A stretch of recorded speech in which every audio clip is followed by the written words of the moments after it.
मनुष्य है एक अजनबी इस किनारे पर, यहां उसका घर नहीं। न अपने से परिचित है न दूसरों से परिचित है, और अपने से ही परिचित नहीं तो दूसरों से परिचित होने का उपाय भी नहीं। लाख उपाय हम करते हैं कि बना लें थोड़ा परिचय, बन नहीं पाता। जैसे पानी पर कोई लकीरें खींचे, ऐसे ही हमारे परिचय बनते हैं और मिट जाते हैं, बन भी नहीं पाते और मिट जाते हैं। जिसे कहते हम परिवार, जिसे कहते हम समाज, सब भ्रांतियां हैं, मन को भुलाने के उपाय हैं। और एक ही बात भुलाने की आदमी कोशिश करता है कि यही मेरा घर है, कहीं और नहीं। यही समझाने की कोशिश करता है, यही मेरे परिजन है, यही मेरा सत्य है। यह देह, देह से जो दिखाई पड़ रहा हुआ है, यही संसार है, इसके पार और कुछ भी नहीं।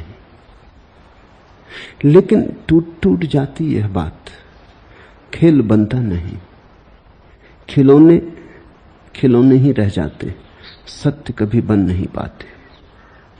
धोखा हम बहुत देते हैं, लेकिन धोखा कभी सफल नहीं हो पाता, और शुभ है कि धोखा सफल नहीं होता। काश धोखा सफल हो जाता तो हम सदा को भटक जाते, फिर तो बुद्धत्व का कोई उपाय न रह जाता, फिर तो समाधि की कोई संभावना न रह जाती। लाख उपाय करके भी टूट जाते हैं, इसलिए बड़ी चिंता पैदा होती, बड़ा संताप होता।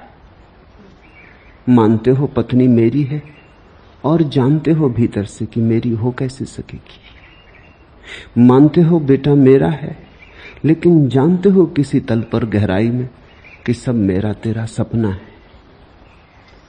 तो झुठला लेते हो, समझा लेते हो, सांत्वना कर लेते हो, लेकिन भीतर उबलती रहती आग, और भीतर एक बात तीर की तरह चुभी ही रहती है कि न मुझे मेरा पता है, न मुझे औरों का पता है। इस अजनबी जगह घर बनाया कैसे जा सकता है?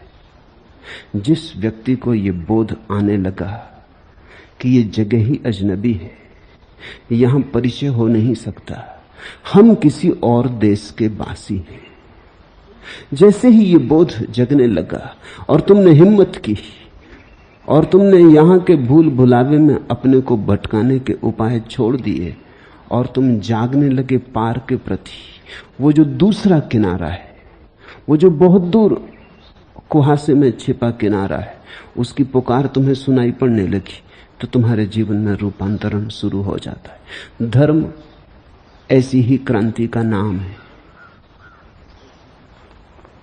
ये खाड़ियां, ये उदासी, यहां न बांधो नाव।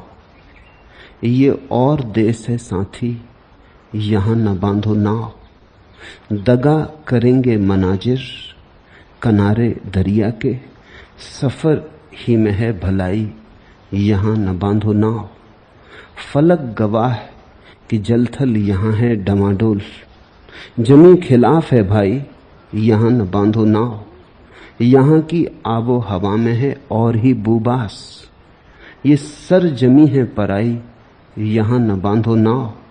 डुबो न दे हमें ये गीत कुर्बे साहिल के, जो दे रहे हैं सुनाई, यहां न बांधो नाव। जो बेड़े आए थे इस घाट तक, अभी उनकी खबर कहीं से न आई, यहां न बांधो नाव। रहे हैं जिनसे सनासा ये आसमां वो नहीं, ये वो जमी नहीं भाई, यहां न बांधो नाव। यहां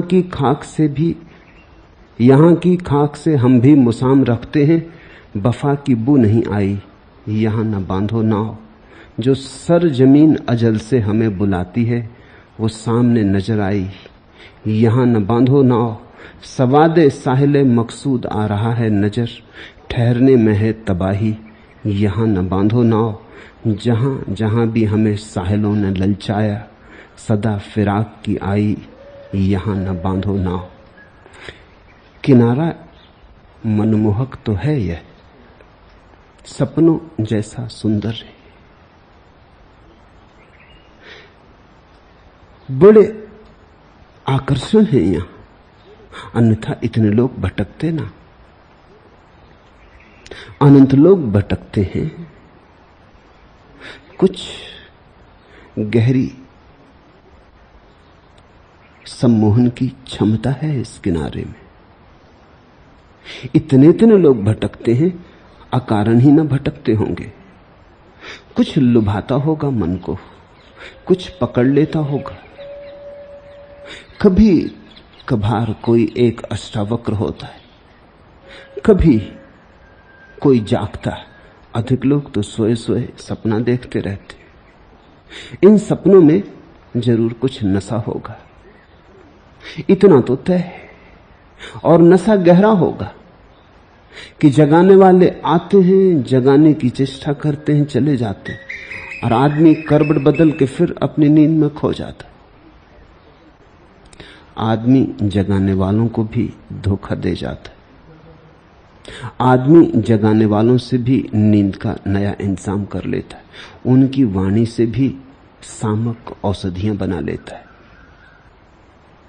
बुद्ध जगाने आते हैं, तुम अपनी नींद को ही, अपनी नींद में ही बुद्ध को सुन लेते हो। नींद में और सपनों में तुम बुद्ध की वाणी को विकृत कर लेते हो। तुम मन चाहे अर्थ निकाल लेते हो, तुम अपने भाव डाल देते हो। जो बुद्ध ने कहा था वो तो सुन ही नहीं पाते, जो तुम सुनना चाहते थे वही सुन लेते हो, फिर करवट लेके तुम सो जाते हो। तो बुद्धत्व भी तुम्हारी नींद में ही डूब जाता है, तुम उसे भी डुबा लेते हो। लेकिन कितने ही मनमोहक हों सपने, चिंता नहीं मिटती। कांटा चुभता जाता है, सालता है, पीड़ा घनी होती जाती। देखो लोगों के चेहरे, देखो लोगों के अंतरतम में घाव ही घाव है। खूब मलहम पट्टी की है, लेकिन घाव मिटे नहीं। घाव के ऊपर फूल भी सजा लिए तो भी घाव मिटे नहीं। फूल रख लेने से घाव पर घाव मिटते भी नहीं। अपने में ही देखो, सब उपाय कर तुमने देखे, जो तुम कर सकते थे कर लिया है। हार हार गए हो बार बार, फिर भी एक जाग नहीं आती कि कहीं ऐसा तो नहीं है कि जो हम कर रहे हैं वो हो ही नहीं सकता। अपरिचित अपरिचित ही रहेगा।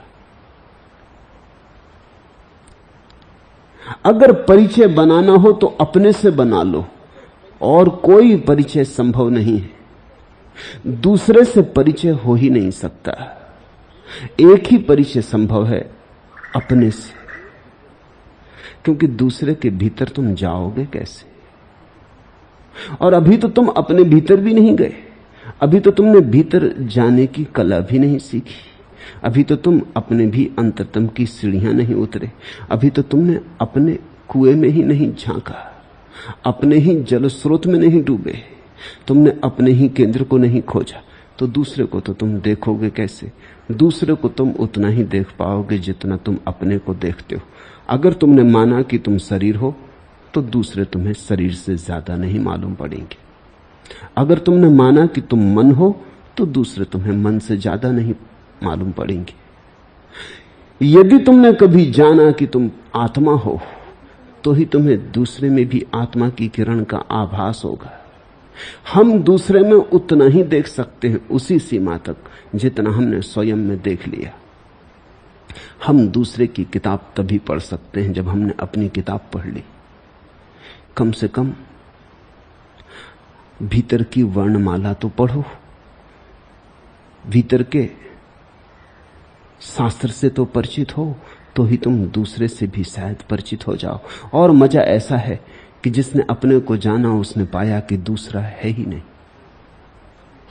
अपने को जानते ही पता चला कि बस एक है, वही बहुत रूपों में प्रकट हुआ है। जिसने अपने को पहचाना उसे पता चला परिधि हमारी अलग अलग, केंद्र हमारा एक है। जैसे हम भीतर जाते हैं वैसे ही हम एक होने लगते, जैसे हम बाहर की तरफ आते हैं वैसे ही अनेक होने लगते। अनेक का अर्थ है बाहर की यात्रा। एक का अर्थ है अंतर यात्रा। तो जो दूसरे को जानने की चेष्टा करेगा, दूसरे से परिचित होना चाहेगा। पुरुष स्त्री से परिचित होना चाहता है, स्त्री पुरुष से परिचित होना चाहती। हम मित्र बनाना चाहते हैं, हम परिवार बनाना चाहते हैं, हम चाहते हैं अकेले ना हो। अकेले होने में कितना भय लगता है, कैसी कठिनाई हो जाती हैं वे घड़ियां जब हम अकेले होते, कैसी कठिन और दूभर, झेलना मुश्किल। क्षण क्षण ऐसे कटता जैसे वर्ष कटते हो, समय बड़ा लंबा हो जाता, संताप बहुत सघन हो जाता, समय बहुत लंबा हो जाता। तो हम दूसरे से परिचय बनाना चाहते हैं ताकि ये अकेलापन मिटे। हम दूसरे से परिवार बनाना चाहते हैं ताकि ये अजनबीपन मिटे, किसी तरह टूटे ये अजनबीपन, लगे कि ये हमारा घर है। सांसारिक व्यक्ति में उसी को कहता हूं जो इस संसार में अपना घर बना रहा। हमारा शब्द बड़ा प्यारा है, हम सांसारिक को गृहस्थ कहते हैं, लेकिन तुमने उसका ऊपरी अर्थ ही सुना है। तुमने इतना ही जाना है जो घर में रहता है वो सन्यासी, वो संसारी है। नहीं, घर में तो सन्यासी भी रहते, छप्पर तो उन्हें भी चाहिए पड़ेगा। उस घर को चाहे आश्रम कहो, चाहे उस घर को मंदिर कहो, चाहे स्थानक कहो, मस्जिद कहो, इससे कुछ फर्क पड़ता नहीं। घर तो उन्हें भी चाहिए होगा। नहीं, घर का भेद नहीं है, भेद कहीं गहरे में होगा। संसारी में उसको कहता हूं जो इस संसार में घर बना रहा है, जो सोचता है यहां घर बन जाएगा, जो सोचता है कि हम यहां के वासी हो जाएंगे, हम किसी तरह उपाय कर लेंगे। और सन्यासी वही है जिससे ये बात समझ में आ गई, यहां घर बनता ही नहीं। जैसे 2 और 2 5 नहीं होते, ऐसे उसे बात समझ में आ गई कि यहां घर बनता ही नहीं। तुम बनाओ, गिर गिर जाता है। यहां जितने घर बनाओ सभी ताश के पत्तों के घर सिद्ध होते। यहां तुम बनाओ कितने ही घर, सब जैसे रेत में बच्चे घर बनाते, ऐसे सिद्ध होते। हवा का झोंका आया नहीं कि गए, ऐसे मौत का झोंका आता है, सब विसर्जित हो जाता है। यहां घर कोई बना नहीं पाया।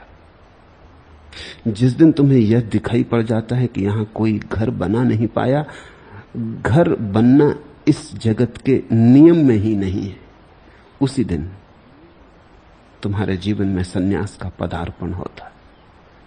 उसी दिन तुम्हारे जीवन में उस दूसरे किनारे की गहन अभिप्सा जागती, एक पुकार उठती, एक अहिर्निश खिंचाव, एक चुनौती।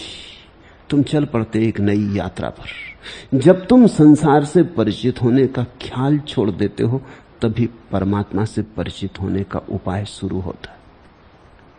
जब तुम ये भूल ही जाते हो कि दूसरा अपना हो सकता है, तब तुम अपने भीतर उतरने लगते, क्योंकि अब और कोई जगह ना रही जहां घर बनाए। बाहर कोई स्थान नहीं, भीतर ही जाना होगा। अष्टावक्र के ये सूत्र उस अंतर यात्रा के बड़े गहरे पड़ाव स्थल है। एक एक सूत्र को खूब ध्यान से समझना। ये बातें ऐसी नहीं कि तुम बस सुन लो, कि बस ऐसे ही सुन लो। ये बातें ऐसी हैं कि गुनोगे तो ही सुना। ये बातें ऐसी हैं कि ध्यान में उतरेंगी, अकेले कान में नहीं, तो ही पहुंचेंगी तुम तक। तो बहुत मौन से, बहुत ध्यान से। इन बातों में कुछ मनोरंजन नहीं। ये बातें तो उन्हीं के लिए हैं जो जान गए कि मनोरंजन मूढ़ता है। ये बातें तो उनके लिए हैं जो प्रौढ़ हो गए, जिनका बचपनापन गया, अब जो घर नहीं बनाते, अब जो खेल खिलौने नहीं सजाते, अब जो गुड्डा गुड्डियों के विवाह नहीं रचते, अब जिन्हें एक बात की जाग आ गई है कि कुछ करना है, कुछ ऐसा आत्यंतिक कि अपने से परिचय हो जाए। अपने से परिचय हो तो चिंता मिटे, अपने से परिचय हो तो दूसरा किनारा मिले, अपने से परिचय हो तो सबसे परिचय होने का द्वार खुल जाए। जैसे ही कोई व्यक्ति अंतरतम की गहराई में डूबता है, एक दूसरे ही लोक का उदय होता है। ऐसे लोक का जहां तुम अपनी नाव बांध सकते हो, एक ऐसा किनारा जो तुम्हारा है। पहला सूत्र, अष्टावक्र ने कहा, भाव और अभाव का विकार स्वभाव से होता है। ऐसा जो निश्चयपूर्वक जानता है वह निर्विकार और क्लेश रहित पुरुष सहज ही शांति को प्राप्त होता है। सीधे साधे शब्द पर बड़े अर्थ गर्भित। भाव अभाव विकारस्य स्वभावदिति निश्चयी निर्विकारो गत क्लेशा सुखे नैवोप साम्यति। भाव अभाव विकारा स्वभावात्। अष्टावक्र इस पहले सूत्र में कहते हैं कि जो भी पैदा होता है, जो भी बनता है, मिटता है, आता है, जाता है, भाव हो अभाव हो, सुख हो दुख हो, जन्म हो मृत्यु हो, जहां भी आवागमन है, आना जाना है, बनना मिटना है, समझना वहां प्रकृति का खेल है। तुम में ना तो कभी कुछ उठता, ना कभी कुछ गिरता, न भाव ना अभाव, तुम सदा एक रस। तुम्हारे होने में कभी कोई परिवर्तन नहीं, सब परिवर्तन बाहर है, तुम शाश्वत सनातन। सब तरंगें बाहर हैं, तुम तो हो मात्र गहराई जहां कोई तरंग कभी प्रवेश नहीं पाती। तुम मात्र दृष्टा हो परिवर्तन के। भूख लगी, तुम्हें भूख कभी नहीं लगती, तुम तो मात्र जानते हो कि भूख लगी। भूख तो शरीर में ही लगती, भूख तो शरीर का ही हिस्सा है। शरीर यानी प्रकृति, शरीर को जरूरत पड़ गई। शरीर तो दीन है, उसे तो प्रतिपल भीख की जरूरत है। उसके पास अपने जीवन को जीने का स्वसंभूत कोई उपाय नहीं, वो तो उधार जीता है।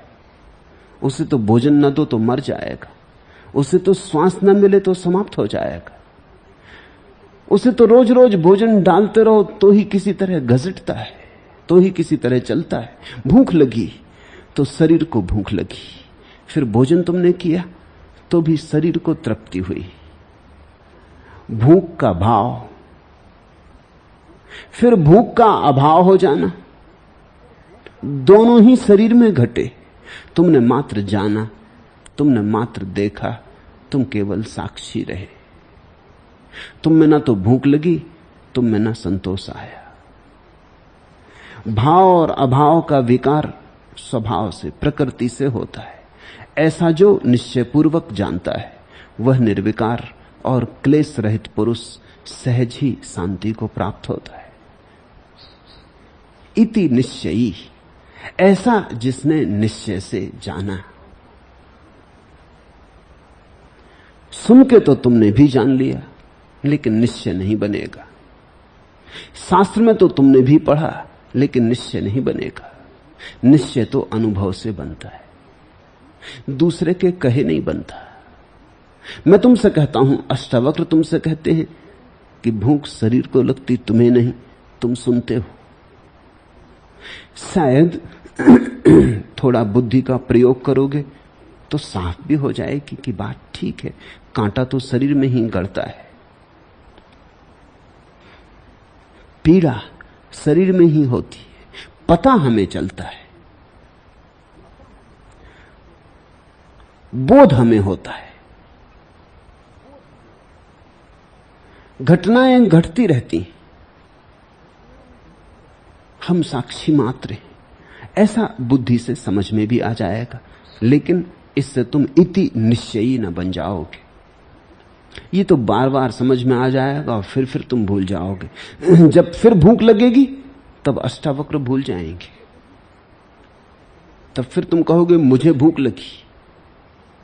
तुम भूल जाओगे भूख के क्षण में, तादाद में फिर सघन हो जाएगा, फिर तुम कहोगे मैं भूखा। फिर तुम भोजन करके जब तृप्ति अनुभव करोगे कहोगे तृप्त हुआ, मैं तृप्त हुआ। बौद्धिक रूप से इसे तुम समझ भी ले सकते हो, लेकिन इससे तुम इति निश्चयी न हो जाओगे।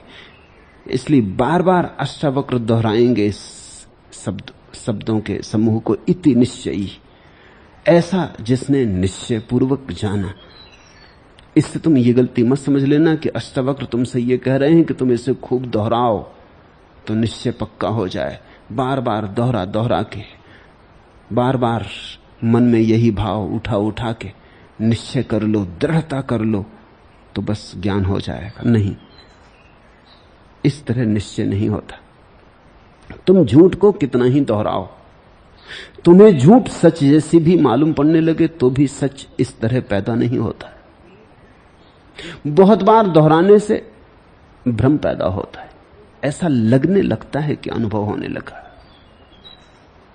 अगर बैठे बैठे तुम रोज दोहराते हो कि मैं देह नहीं, मैं देह नहीं, मैं देह नहीं, ऐसा दोहराते रहो वर्षों तक, तो आखिर मन पर लकीर तो पड़ेगी, बार बार लकीर पड़ेगी। रसरी आवत जात है सिल पर पड़त निशान, वो तो पत्थर में भी निशान पड़ जाते हैं, कोमल सी रस्सी के आते जाते, तो मन पर निशान पड़ जाएगा। उसको तुम निश्चय मत समझ लेना, वो तो बार बार दोहराने से पड़ गई लीक लकीर, उससे तो भ्रांति पैदा होगी। तुम्हें ऐसा लगने लगेगा कि अब मैं जानता हूं कि मैं देह नहीं, लेकिन तुमने अभी जाना नहीं तो जानोगे कैसे? अभी जाना ही नहीं तो निश्चय कैसे होगा? तो जब अष्टावक्र कहते हैं ऐसा जिसने निश्चय पूर्वक जाना, तो उनका अर्थ नहीं है कि तुम अपने को आत्मसम्मोहित कर लो। ऐसा बहुत से लोग इस देश में कर रहे हैं। अगर तुम जाओ सन्यासियों के आश्रम में तो बैठे दोहरा रहे हैं कि मैं देह नहीं, मैं ब्रह्म हूं। लेकिन क्या दोहरा रहा है? अगर मालूम पड़ गया तो बंद करो दोहराना।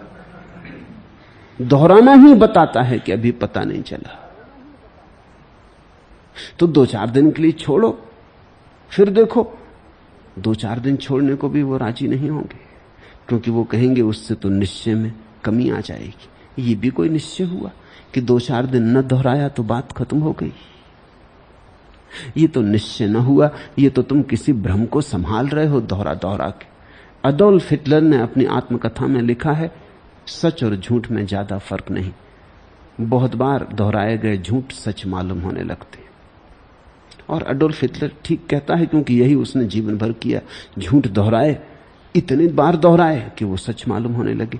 ऐसे झूठ जिन पे पहली बार सुन के उसके मित्र भी हंसते थे, वो भी सच मालूम होने लगे। दोहराए चले जाओ, विज्ञापन करो, दूसरों के सामने दोहराओ, अपने सामने दोहराओ, एकांत में भीड़ में दोहराए चले जाओ, तो तुम अपने आसपास एक धुआं पैदा कर लोगे। एक लकीर तुम्हारे आसपास सघन हो जाएगी। उस लकीर में तुम निश्चय मत जान लेना। जब अष्टावक्र कहते हैं निश्चय पूर्वक, तो उनका अर्थ अडोल्फ हिटलर वाला अर्थ नहीं। उनका अर्थ है सत्य को अनुभव से जानकर, दोहराकर नहीं। दोहराना तो भूल कर मत। मंत्र तो सभी धोखा देते, मंत्र तो धोखा देने का उपाय है। उससे आंखें धुंधली हो जाती। बार बार दोहराने से शब्द रट जाते, रट जाने से शब्द तुम्हारे चित्त पर घूमने लगते, लेकिन तुम्हारी अनुभूति इससे निर्मित नहीं होती। इति निश्चयी का अर्थ है जिसने सुना, जिसने गुना, और फिर जिसने जीवन में प्रयोग किया। अब जब भूख लगे तो देखना। मैं तुमसे नहीं कहता कि दोहराना कि मैं देह नहीं, मैं कहता जब भूख लगे तो देखना, जागना, थोड़ा होश संभालना, देखना भूख कहां लगी। तत्क्षण तुम पाओगे भूख शरीर में लगी। ये कोई अष्टावक्र के कहने से थोड़ी, मेरे कहने से थोड़ी, किसी के कहने से थोड़ी, ये तो भूख लगती ही शरीर में। इसको दोहराने की जरूरत नहीं, सिर्फ जानने की जरूरत है। इसे देखने की जरूरत है, पहचानने की जरूरत है, प्रतिभिज्ञा चाहिए। जब भूख लगे तो गौर से देखना कहां लग रही, पाओगे पेट में लग रही, और गौर से देखना। और तब ये भी देखना कि जो देखने वाला है, ये जो देख रहा भूख को लगते, इसको कहीं भूख लग रही?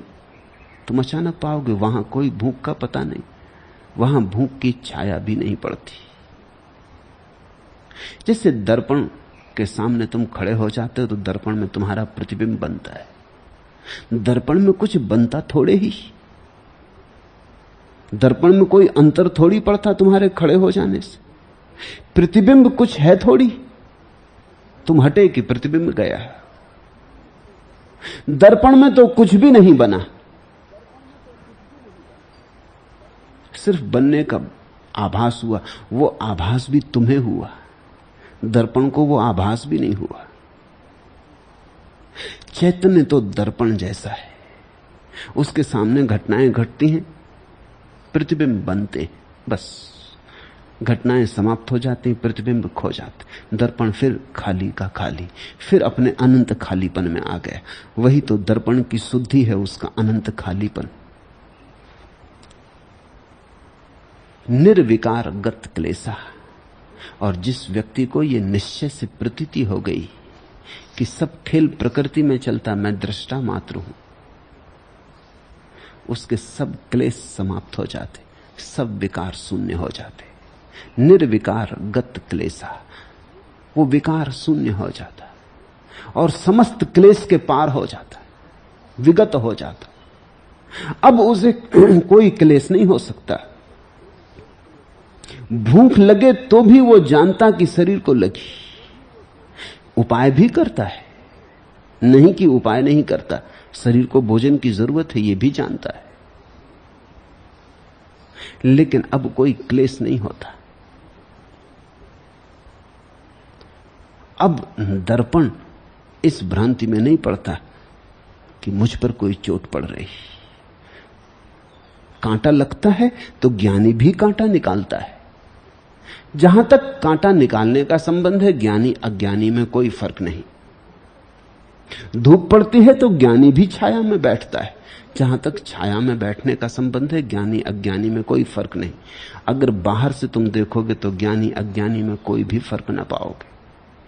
क्या फर्क है? लेकिन भीतर अनंत फर्क है, बोध का भेद है। जब कांटा गड़ता तो ज्ञानी निकालता, लेकिन जानता शरीर में घटना घटी, पीड़ा भी शरीर में है, प्रतिबिंब मुझ में। फिर कांटा निकल जाता तो पीड़ा से मुक्ति हुई, वह भी शरीर में है, पीड़ा से मुक्ति हुई, इसका प्रतिबिंब मुझ में।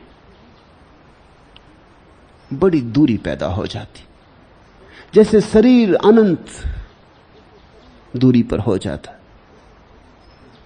ज्ञानी शरीर से बड़ी दूर हो जाता।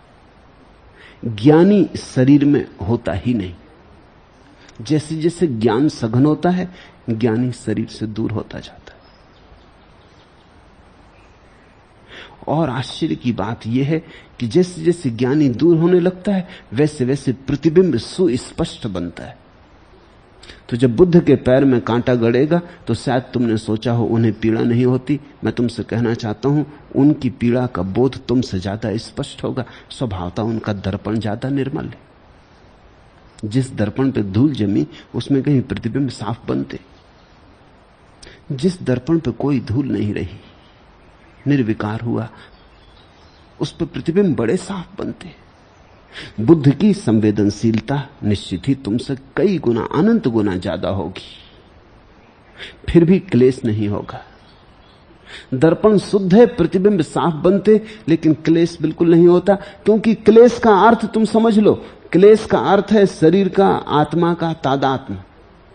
जैसे ही तुमने अपने को शरीर से जोड़ा और कहा मुझे भूख लगी, क्लेश हुआ। क्लेश ना तो शरीर में है ना आत्मा में, शरीर और आत्मा के मिलन में। जहां दोनों ने भ्रांति की कि हम एक हुए, वहीं क्लेश का जन्म होता। शरीर और आत्मा की जो गांठ है, जो विवाह है, जो तुमने 7 फेरे डाल लिए, उसमें ही क्लेश है। निर्विकार गत क्लेशा सुखेन एव उपसाम्यति। और अष्टावक्र कहते हैं कि अगर इतनी बात साफ हो जाए, इतना निश्चय हो जाए कि मैं भिन्न, कि मैं सदा भिन्न, कि मैं कभी पीड़ा सुख दुख आने जाने से मेरा कोई जोड़ नहीं, गांठ खुल जाए, ऐसा तलाक हो जाए शरीर से, ऐसा भेद और फासला हो जाए, तो सहज ही शांति उपलब्ध होती। सुखेन एव उपसाम्यति। तो अष्टावक्र कहते हैं फिर इस शांति के लिए कोई तपस्या नहीं करनी पड़ती कि सिर के बल खड़े हों, कि हवन जलाएं और आग के पास धूनी रमाएं और शरीर को गलाएं और कष्ट दें। ये सब बातें व्यर्थ हैं। सुखेन एव, बड़े सुखपूर्वक, बड़ी शांतिपूर्वक, बिना किसी श्रम के, बड़ी विराम और विश्रांति में जीवन की परम घटना घट जाती, जिसको ज़ेन फकीर कहते हैं प्रयास रहित प्रयास। अष्टावक्र के सूत्र का वही अर्थ है। मैं कई बार सोचता हूं कि ज़ेन फकीरों को अष्टावक्र के सूत्रों की तरफ ध्यान क्यों नहीं गया। शायद सिर्फ इसलिए कि अष्टावक्र के सूत्र बुद्ध से संबंधित नहीं है। अन्यथा ज़ेन के लिए अष्टावक्र के सूत्रों से ज्यादा और कोई परम भूमिका नहीं हो सकती।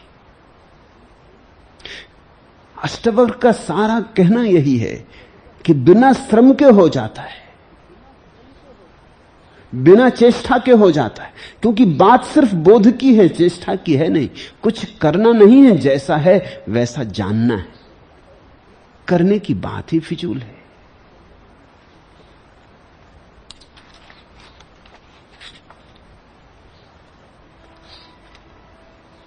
खोजियो तुम नहीं मानोगे, लेकिन संतों का कहना सही है। जिस घर में हम घूम रहे हैं उससे निकलने का रास्ता नहीं है।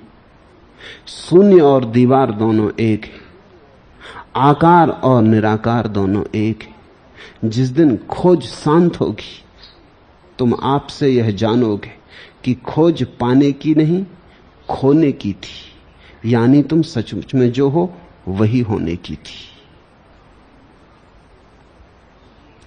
खोजियो तुम नहीं मानोगे, लेकिन सत्य ऐसा ही है। खोजना नहीं है, तुम उसे लिए ही बैठे हो। कहीं जाना नहीं है, तुम उसके साथ ही पैदा हुए हो। सत्य तुम्हारा स्वभाव सिद्ध अधिकार है। तुम चाहो तो भी उसे छोड़ नहीं सकते। तुम चाहो भी कि उसे गंवा दें तो गंवा नहीं सकते, क्योंकि तुम ही वही हो। कैसे गंवाओगे? कहां तुम जाओगे? जहां तुम जाओगे सत्य तुम्हारे साथ होगा। ये कहना ही ठीक नहीं कि सत्य तुम्हारे साथ होगा, क्योंकि इससे लगता है जैसे दो हैं। तुम सत्य हो, तत्वमसि, तुम वही हो। तो छोड़ोगे कैसे? भागोगे कैसे? बचोगे कैसे? चले जाओ गहनतम नरक में, अंधकार से अंधकार में, क्या फर्क पड़ेगा? तुम ही रहोगे। भटको खूब, भूल जाओ बिल्कुल अपने को। तुम्हारे भूलने से कुछ भी अंतर ना पड़ेगा। तुम ही रहोगे। भूलो कि जागो, तुम ही रहोगे।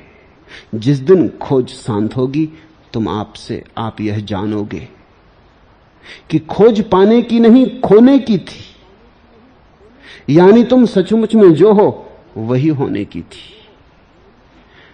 इसलिए अष्टावक्र कह पाते हैं सुखेन एव उपसाम्यति, बड़े सुखपूर्वक घट जाती क्रांति। पत्ता भी नहीं हिलता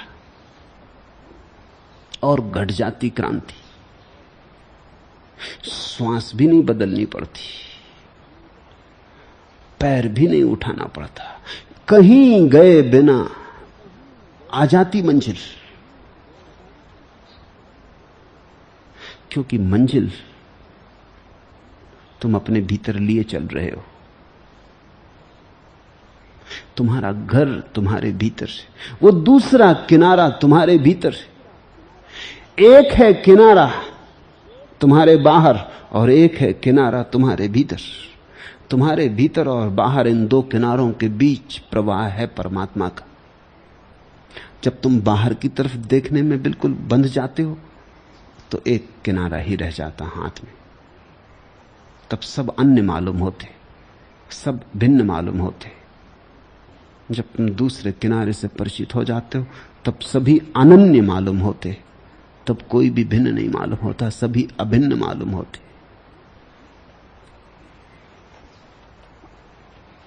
सबको बनाने वाला ईश्वर है, यहां दूसरा कोई नहीं। ऐसा जो निश्चयपूर्वक जानता है वह पुरुष शांत है, उसकी सब आशाएं जड़ से नष्ट हो गई और वह कहीं भी आसक्त नहीं होता। ईश्वरा सर्वनिर्माता नेहान्य इति निश्चयी अंतर्गलित सर्वासा शांतः क्वापि न सज्जते। सबको जानने वाला ईश्वर है, इसलिए अगर तुम ईश्वर को जानने चले हो तो एक गलती कभी मत करना, तुम ईश्वर को दृश्य की तरह मत सोचना। ईश्वर दृश्य नहीं बन सकता, वो सबको जानने वाला है, वो दृष्टा है। तो तुम इस भ्रांति में मत पड़ना कि किसी दिन मैं ईश्वर को जान लूंगा। ईश्वर सबको जानने वाला है, इसलिए तुम उसे दृश्य न बना सकोगे। फिर ईश्वर को खोजने का उपाय क्या है? क्योंकि साधारणतः लोग जब ईश्वर को खोजते हैं तो इसी तरह खोजते हैं कि ईश्वर कोई वस्तु, कोई दृश्य, कोई व्यक्ति, हम जाएंगे और देख लेंगे और बड़े आह्लादित होंगे और नाचेंगे और गाएंगे और बड़े प्रसन्न होंगे कि देख लिया ईश्वर को। मेरे पास लोग आते हैं, वो कहते हैं कि ईश्वर की खोज कैसे करें, कहां मिलेगा ईश्वर? हिमालय जाएं, एकांत में जाएं, क्या है ईश्वर की प्रतिछवि? कुछ हमें समझा दें ताकि हम पहचानें तो भूलें ना, ताकि पहचान लें, पहचान हो सके। कुछ रूपरेखा दे दें। नास्तिक भी और आस्तिक भी, दोनों में बड़ा फर्क नहीं मालूम पड़ता। नास्तिक भी कहता है दिखलाओ कहां है ईश्वर, तो हम मान लेंगे, और आस्तिक भी यही कहता है कि हम मानते हैं, हम खोजने चले कहां है, उसका रूप क्या, उसका नाम पता ठिकाना क्या। लेकिन दोनों की बुद्धि एक जैसी है, दोनों में कोई बड़ा फर्क नहीं। नास्तिक के तर्क और आस्तिक के तर्क में तुम देखते हो फर्क कहां है? दोनों ये कहते हैं कि परमात्मा कहीं बाहर है। नास्तिक कहता दिखला दो तो मान लेंगे, आस्तिक कहता मान तो हमने लिया, अब दिखला दो। फर्क जरा भी नहीं है, रत्ती भर का नहीं है। इसलिए तो दुनिया में इतने आस्तिक हैं और आस्तिकता बिल्कुल नहीं, क्योंकि इनमें और नास्तिक में कोई फर्क नहीं। शायद एक फर्क होगा कि नास्तिक थोड़ा हिम्मतवर है, ये थोड़े कायर और कमजोर। नास्तिक कहता है दिखला दो तो मान लेंगे, और ये बात ज्यादा युक्त मालूम होती कि माने कैसे। आस्तिक कहता है कि चलो माने तो हम लेते हैं, कौन झंझट करे, मानने में सुविधा है, सुरक्षा है, सभी मानते। समाज के विपरीत जाने में उपद्रव होता है, जगह जगह झंझटें आती, चलो माने लेते, अब दिखला दो। लेकिन दोनों का ख्याल है आंख से देखा जा सकेगा, दोनों का ख्याल है परमात्मा दृश्य बन सकेगा। ये सूत्र स्मरण रखना।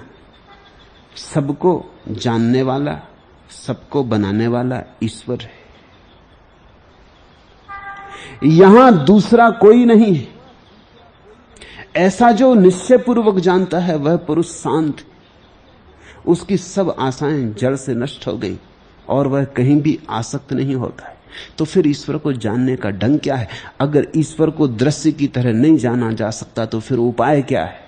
उपाय है कि तुम दृष्टा बनो, क्योंकि दृष्टा ईश्वर का स्वभाव है। जैसे जैसे तुम दृष्टा बने कि तुम सरकने लगे ईश्वर के करीब। दुनिया में दो ही ढंग है ईश्वर से साथ थोड़ा सा संबंध बनाने के। एक तो है कवि का ढंग और एक है ऋषि का ढंग।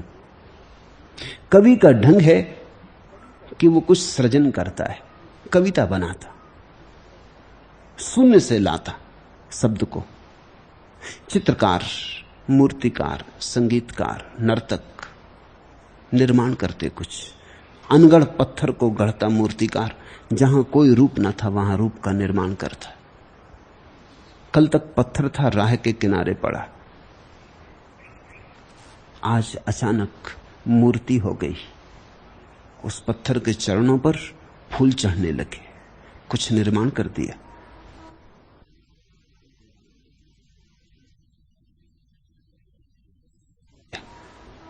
कहते हैं माइकलएंजेलो निकल रहा था एक रास्ते से और उसने किनारे पर पड़ा हुआ एक पत्थर देखा। पास ही पत्थर वाले की दुकान थी। उसने पूछा, ये पत्थर कई सालों से पड़ा देखता हूं। उसने कहा, इसका कोई खरीदार नहीं, बहुत अनगढ़ है। माइकलएंजेलो ने कहा, मैं इसे खरीद लेता हूं। उस पत्थर से माइकलएंजेलो ने ईसा की बड़ी सुंदर प्रतिमा निकाली। जब प्रतिमा बन गई तो वो पत्थर की दुकान वाला भी देखने आया। उसने कहा, चमत्कार है, क्योंकि ये पत्थर मैं भी नहीं मानता था कि बिकेगा। ये तुमने क्या किया, कैसा जादू? माइकलएंजेलो ने कहा, मैंने कुछ किया नहीं। मैं जब निकल रहा था तो इस पत्थर में छिपे हुए जीसस ने मुझे पुकारा और कहा, मुझे छोड़ाओ, मुझे मुक्त करो, तुम ही कर सकोगे। मैं बंधे बंधे बहुत दिन हो गए इस पत्थर में। तो जो व्यर्थ हिस्सा था वो मैंने अलग कर दिया, मैंने कुछ किया नहीं। लेकिन एक अनूठी कृति निर्मित हो गई अनगढ़ पत्थर से। जब माइकलएंजेलो जैसा मूर्तिकार एक अनगढ़ पत्थर को एक मूर्ति में बना डालता है तो ईश्वर के करीब होने का थोड़ा सा अनुभव होता है, क्योंकि सृष्टा हुआ। जब कोई नर्तक एक नृत्य को जन्म देता है और उस नृत्य में डूब जाता है तो थोड़ी सी ईश्वर की झलक मिलती, क्योंकि ऐसा ही ईश्वर अपनी सृष्टि में डूब गया है और नाच में लीन हो गया है। जब कोई कवि एक गीत को ले आता भीतर के शून्य से पकड़ के, बड़ा कठिन है लाना, शब्द छूट छूट जाते, शून्य पकड़ में आता नहीं, लेकिन बांध लाता किसी तरह धागों में शब्दों के, भाषा के। और जब गीत का जन्म होता है तो उसके चेहरे पर जो आनंद की आभा है, वैसी ही आनंद की आभा ईश्वर ने जब सृष्टि बनाई होगी तो उसके चेहरे पर रही होगी। ख्याल रखना, ना तो कोई ईश्वर है ना कोई चेहरा है। ये तो मैं कवि की बात समझा रहा हूं तो कवि की भाषा का उपयोग कर रहा हूं। एक ढंग है सृष्टा होकर ईश्वर के पास पहुंचने का, क्योंकि वह सृष्टा है। तो तुम कुछ बनाओ। जब कोई स्त्री मां बन जाती तो उसके चेहरे पर जो आनंद की झलक है वो सृजन की झलक है। एक बच्चे को जन्म हुआ, देखा तुमने? स्त्रियां और कुछ निर्माण नहीं करती। कारण इतना ही है कि जो जीवन को निर्माण करने की क्षमता रखती और कुछ निर्माण करने की आकांक्षा नहीं रह जाती। जब एक जीवित बच्चा पैदा हो सकता है तो कौन पत्थर की मूर्ति बनाएगा? इसलिए कोई बड़ी मूर्तिकार स्त्री कभी हुई नहीं, कोई बड़ी संगीतज्ञ स्त्री कभी हुई नहीं, कोई बड़ी कवि स्त्री कभी हुई नहीं। मनोवैज्ञानिक तो कहते हैं कि पुरुष को सृजन की इतनी आकांक्षा पैदा होती है वो स्त्री से ईर्ष्या के कारण। स्त्री तो बच्चों को जन्म दे देती, पुरुष के पास जन्म देने को कुछ भी नहीं। छूछ के छूछ, बांझ। तो बड़ी बेचैनी है पुरुष के भीतर, वो भी कुछ निर्माण करे। इसलिए पुरुषों ने धर्म निर्माण किए, जैन धर्म, हिंदू धर्म, ईसाई धर्म, बौद्ध धर्म। बड़ी मूर्तियां बनाई, अजंता, एलोरा, खजुराहो। बड़े चर्च, बड़े मंदिर बनाए, बड़े काव्य लिखे, कालिदास, शेक्सपियर, मिल्टन। स्त्री उस अनुभव को, उस पुलक को उपलब्ध हो जाती जब बच्चे का जन्म होता। तब इस जन्मे बच्चे को अपने ही भीतर के शून्य से आए हुए जीवन को देखकर पुलकित हो जाती। इसलिए जब तक स्त्री को बच्चा न पैदा हो तब तक कुछ कमी रहती, चेहरे पर कुछ भाव शून्य रहता है। स्त्री अपने परम सौंदर्य को उपलब्ध होती मां बनकर, क्योंकि मां बन के वो सृष्टा हो जाती। थोड़ा सा सृष्टि का रस उस पर भी बरस जाता, थोड़ी बदली उस पर भी बरखा कर जाती। पुरुष भी जब कुछ बना लेता तो प्रमुदित होता, आह्लादित होता, आनंदित होता। कहते हैं आर्किमिडीज ने जब पहली दफा कोई गणित का सिद्धांत खोज लिया तो वो टब में लेटा हुआ था। लेटे लेटे उसी आराम में उसे सिद्धांत समझ में आया, अनुभूति हुई, एक द्वार खुला। वो इतना मस्त हो गया, भागा निकल के, क्योंकि सम्राट ने उससे कहा था ये सिद्धांत खोज लेने को। वो भूल ही गया कि नंगा है। राह पे भीड़ इकट्ठी हो गई और वो चिल्ला रहा है, इरेका इरेका, पा लिया। लोगों ने पूछा पागल हो गए हो, नंगे हो? तब उसे होश आया, भागा घर में। उसने कहा ये तो मुझे ख्याल ही ना रहा। सृजन का आनंद पा लिया। उस घड़ी आदमी वैसा ही है जैसा परमात्मा। एक थोड़ी सी किरण उतरती। वैज्ञानिक हो, कवि हो, चित्रकार, मूर्तिकार, जब भी तुम कुछ सृजन कर लेते हो तो एक किरण उतरती। ये तो एक रास्ता है, इसको मैं काव्य का रास्ता कहता, कला का रास्ता कहता। परमात्मा के पास जाने का सबसे सुगम रास्ता है कला, मगर पूरा नहीं है यह रास्ता। इससे सिर्फ किरणें हाथ में आती, सूरज कभी हाथ में नहीं आता। फिर दूसरा रास्ता है ऋषि का। ऋषि परमात्मा को जानता है साक्षी होकर, कवि जानता है सृष्टा होकर। सृष्टा हम कितने ही बड़े हो जाएं, हमारी सृष्टि छोटी ही रहेगी, क्योंकि सृष्टि के लिए हमें शरीर का उपयोग करना पड़ेगा। इन्हीं हाथों से तो बनाओगे ना मूर्ति, ये हाथ ही छोटे हैं। इन हाथों से बनी मूर्ति कितनी ही सुंदर हो तो भी छोटी रहेगी। इसी मन से तो रचोगे ना काव्य, ये मन ही बहुत क्षुद्र है। इस मन से कितना ही सुंदर काव्य रचो, आखिर मन की ही रचना रहेगी। तो थोड़ी सी किरण तो उतरेगी, लेकिन पूरा परमात्मा नहीं ख्याल में आएगा। साक्षी, साक्षी में ना तो शरीर की जरूरत है ना मन की जरूरत है, तो सब सीमाएं छूट गई। शुद्ध ब्रह्म जो तुम्हारे भीतर छिपा है उसका सीधा साक्षात्कार हुआ। उस साक्षात्कार में तुम ईश्वर हो। ईश्वर को पाने का उपाय दृश्य की तरह ईश्वर को कभी मत खोजना, अन्यथा भटकते रहोगे, क्योंकि दृश्य ईश्वर बनता ही नहीं, ईश्वर दृष्टा है।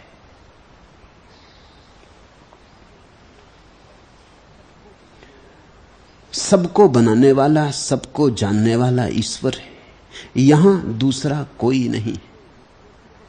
ऐसा जो निश्चय पूर्वक जानता है वह पुरुष शांत है। फिर कैसी अशांति? जब एक ही है फिर कैसी अशांति? द्वंद्व ना रहा, द्वैत ना रहा, दुविधा ना रही, दुई ना रही, फिर कैसी अशांति? कलह करने का उपाय ना रहा। तुम ही तुम हो, मैं ही हूं, एक ही है। एक रस सब हुआ तो शांति अनायास सिद्ध हो जाती। उसकी सब आशाएं जड़ से नष्ट हो गई। जिसने ऐसा जाना कि ईश्वर ही है, अब उसकी कोई आशा नहीं, कोई आकांक्षा नहीं, क्योंकि अब अपनी आकांक्षा ईश्वर पर थोपने का क्या प्रयोजन? वो जो करेगा ठीक ही करेगा। फिर जो हो रहा है ठीक ही हो रहा है, जो है शुभ है। जब भी तुम आशा करते हो उसका अर्थ ही इतना है कि तुमने शिकायत कर दी। जब तुमने कहा कि ऐसा हो, उसका अर्थ ही है कि जैसा हो रहा है उससे तुम राजी नहीं। तुमने कहा ऐसा हो, उसमें ही तुमने शिकायत कर दी, उसमें ही तुम्हारी प्रार्थना नष्ट हो गई। प्रार्थना का अर्थ है जैसा है वैसा शुभ, जैसा है वैसा सुंदर, जैसा है वैसा सत्य। इससे अन्यथा की कोई मांग नहीं। तब तुम्हारे भीतर प्रार्थना है। आस्तिक का अर्थ है जैसा है उससे मैं परिपूर्ण हृदय से राजी हूं। मेरा कोई सुझाव नहीं परमात्मा को कि ऐसा हो कि वैसा हो। मेरा सुझाव क्या अर्थ रखता है? क्या मैं परमात्मा से स्वयं को ज्यादा बुद्धिमान मान बैठा हूं?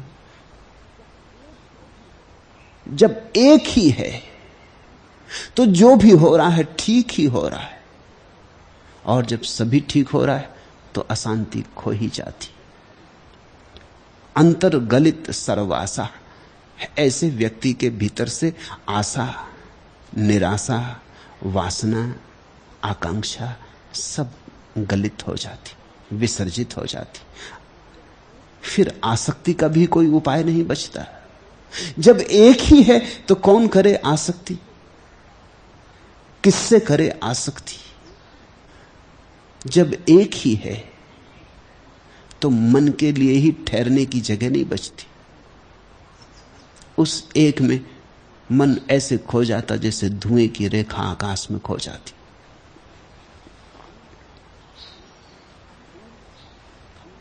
मूल फूल को पूछता रहा, ऊपर कुछ पता चला? फूल मूल को पूछता रहा, नीचे कुछ सुराग मिला? लेकिन फूल और मूल एक ही। वो जो नीचे चली गई है जड़, गहरे अंधेरे में पृथ्वी के गहन गर्भ में, और वो जो फूल आकाश में उठा है और खिला है हवाओं में, गंध को बिखेरता, सूरज की किरणों में नाचता, ये दो नहीं।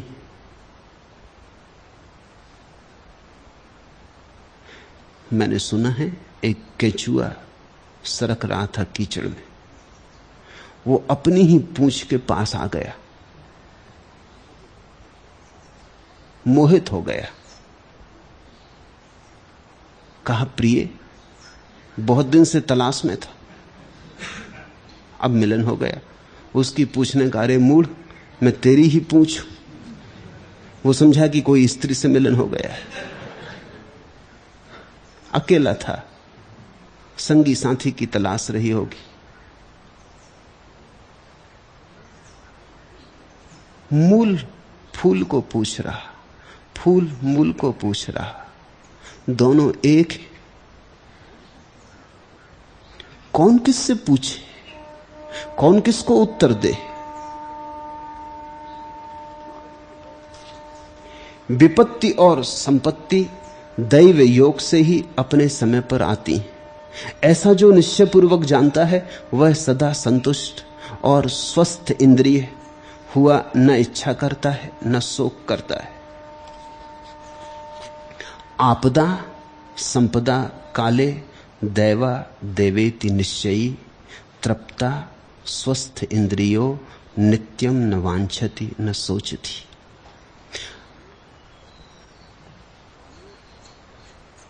काले आपदा जा चा संपदा, समय पर सब होता है। समय पर जन्म, समय पर मृत्यु, समय पर सफलता, समय पर असफलता, समय पर सब होता है। कुछ भी समय के पहले नहीं होता। ऐसा जो जानता है कि विपत्ति और संपत्ति दैव योग से समय आने पर घटती हैं, वह सदा संतुष्ट है। फिर जल्दी नहीं, फिर अधेरी नहीं। जब समय होगा फसल पकेगी, काट लेंगे। जब सुबह होगा सूरज निकलेगा तो सूरज के दर्शन करेंगे, धूप से लेंगे। जब रात होगी विश्राम करेंगे, आराम करेंगे। सब छोड़ छाड़ डूब जाएंगे निद्रा में। सब अपने से हो रहा है और सब अपने समय पर हो रहा है। अशांति तब पैदा होती है जब हम समय के पहले कुछ मांगने लगते हैं। हम कहते हैं जल्दी हो जाए। इसलिए तुम देखते हो पश्चिम में लोग ज्यादा अशांत हैं, पूरब में कम। हालांकि पूरब में होने चाहिए ज्यादा, क्योंकि दुख यहां ज्यादा, धन की यहां कमी, भूख यहां, अकाल यहां, हजार हजार बीमारियां यहां, सब तरह की पीड़ाएं यहां। पश्चिम में सब सुविधाएं, सब सुख, वैज्ञानिक तकनीकी विकास, फिर भी पश्चिम में लोग दुखी, पूरब में लोग सुखी ना हो पर दुखी नहीं। मामला क्या है? एक बात पूरब ने समझ ली। एक बात पूरब को समझ में आ गई है कि सब होता अपने समय पर होता है, हमारे किए क्या होगा। तो पूर्व में एक प्रतीक्षा है, एक धैर्यपूर्ण प्रतीक्षा है, इसलिए तनाव नहीं। फिर पश्चिम में धारणा है कि एक ही जन्म है, ये 70-80 साल का जन्म, फिर गए सो गए। तो जल्दबाजी भी है, 70-80 साल में सब कुछ कर लेना। इसमें आधी जिंदगी तो ऐसे सोने में, खाने पीने में बीत जाती, नौकरी करने कमाने में बीत जाती। ऐसे मुश्किल से थोड़े से दिन बचते हैं भोगने को, तो भोग लो। गहरी आतुरता है, हाथ कहीं खाली ना रह जाए। समय बीता जाता, समय की धार भागी चली जा रही, तो भागो, तेजी करो, जल्दी करो। और कितनी ही जल्दी करो, कुछ खास परिणाम नहीं होता। जल्दी करने से और देरी हो जाती। अभी मैं आंकड़े पढ़ता था, न्यूयॉर्क में जब कारें नहीं चलती थी तो आदमी की गति जितनी थी उतनी ही 50 साल के बाद फिर हो गई। और इतनी कारें, गति उतनी की उतनी हो गई, क्योंकि अब कारें सड़क पे इतनी हो गई। तुम पैदल जितनी देर में दफ्तर पहुंच सकते हो, उससे ज्यादा देर लगने लगी कार में पहुंचने में। ये बड़े मजे की बात हो गई। आदमी ने कार खोजी कि जल्दी पहुंच जाएगा। वो जल्दी पहुंचना तो दूर रहा, क्योंकि जगह जगह ट्रैफिक जाम हो जाता, जगह जगह हजारों कारें अटक जाती।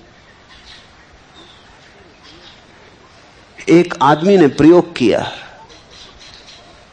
कि वो पैदल चल के दफ्तर जाए। 1 साल वो पैदल चल के दफ्तर गया और 1 साल कार से दफ्तर गया। वो बड़ा चकित हुआ, हिसाब बराबर हो गए, एक ही बराबर। जितनी देर कार से लगी पहुंचने में, उतनी ही देर पैदल चल के पहुंचने में लगी। और पैदल चल के जो स्वास्थ्य को फायदा हुआ वो अलग, और कार में जाने से जो पेट्रोल का खर्चा हुआ सो अलग। और हाथ कुछ समझ में नहीं आता कि क्या हुआ, इतनी दौड़ धूप। कभी कभी बहुत जल्दी करने से बहुत देर हो जाती। असल में जल्दी करने वाला मन इतना आतुर हो जाता है, इतने तनाव से भर जाता है, इतना रुग्णग्रस्त, इतने बुखार से भर जाता कि जब पहुंच भी जाता तब भी पहुंचता कहां, उसका बुखार तो उसे पकड़े रहता, उसके भीतर प्राण तो कपते ही रहते हैं। वो भागा भागी ही उसका जीवन का आधार हो जाता। एक जगह से दूसरी जगह, दूसरी जगह से तीसरी जगह, एक नौकरी से दूसरी नौकरी, एक किताब से दूसरी किताब, एक गुरु से दूसरे गुरु, वो भागते ही रहता। इस पत्नी को बदलो, इस पति को बदलो, इस धंधे को बदलो, वो भागते ही रहता। आखिर में वो पाता है कि भागा खूब, पहुंचे कहीं भी नहीं। जैसे कोल्हू का बैल चलता रहे अपनी ही लीक पर गोल गोल घूमता रहता। विपत्ति और संपत्ति दैव योग से अपने समय पर आती। ऐसा जो निश्चयपूर्वक जानता है वह सदा संतुष्ट, स्वस्थ इंद्रिय, हुआ न इच्छा करता है न शोक करता है। जो आता है उसका साक्षी रहता। दुख आया तो साक्षी, सुख आया तो साक्षी, धन आया तो साक्षी, निर्धन हो गया तो साक्षी। उसके भीतर एक रास्ता बनी रहती। मत छुओ इस झील को, ककड़ी मारो नहीं, पत्तियां डारो नहीं, फूल मत बोरो और कागज की तरी इसमें नहीं छोड़ो। खेल में तुमको पुलक उन्मेष होता है, लहर बनने में सलिल को क्लेश होता है। पर हम डालते जाते कंकड़ियां वासनाओं की, आकांक्षाओं की, फेंकते चट्टाने, कंकड़ियां दूर, फेंकते चट्टाने, महत आकांक्षाओं, महत्वाकांक्षाओं की झील कपती रहती। सलिल को बहुत क्लेश होता है। साक्षी बनो, कर्ता होना छोड़ो। कर्ता होने से ही सारा उपद्रव है। पूरब का सारा संदेश एक छोटे से शब्द में आ जाता है, साक्षी बनो।